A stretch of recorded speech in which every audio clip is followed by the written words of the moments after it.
One no ball which gave us a huge heartbreak. 18 June 2017 ஓவல்ஸில் India vs Pakistan champions trophy finals. நம்ம எல்லோரும் கம்ப்ளீட்டாக ஒரு ஹோப்பில் உட்காந்து பார்க்குறோம்.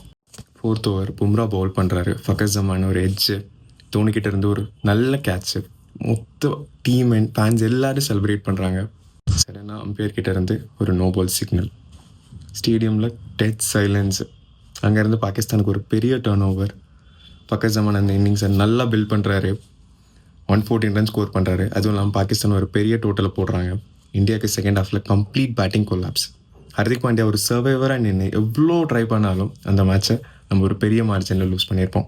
என்ன ப்ரோ லவ் ஃபெயிலியர், இந்த மேட்ச்சை போய் பாருங்கள் ப்ரோ. இதை விட ரொம்ப பெரிய பெயினாக இருந்திருக்கும். கிட்டத்தட்ட ஒரு 9 years ஆக போகுது. இன்னமும் உட்காந்து ஃப்ரெண்ட்ஸாக உட்காந்து பேசினா இந்த நோபால் டாபிக் இல்லாமல் நம்மளால் கண்டிப்பாக பேச முடியாது. அன்றைக்கி மட்டும் அது ஒரு நோபாலாக இல்லாமல் ஒரு லீகல் டெலிவரியாக இருந்தால் இந்தியாவுக்கு இன்னொரு சாம்பியன்ஸ் ட்ராஃபி வந்துருக்கும். அண்ட் விராட்டுக்கு அவரோட பெரிய ட்ரீம் அச்சீவ் பண்ணியிருப்பார். அதான் கிரிக்கெட் இஸ் அ ஃபனி கேம்னு சொன்னாலும் இந்த மாதிரி ஒரு அன்லக்கி மூமெண்ட்ஸ்லாம் நம்மளால் மறக்கவே முடியல. அன்றைக்கி வேறு யாரெல்லாம் என்ன மாதிரி உட்காந்து ஃபீல் பண்ணிட்டு இருந்தீங்களோ அவங்கெல்லாம் கமெண்ட்ஸில் ஷேர் பண்ணுங்கள், நம்ம பேசலாம்.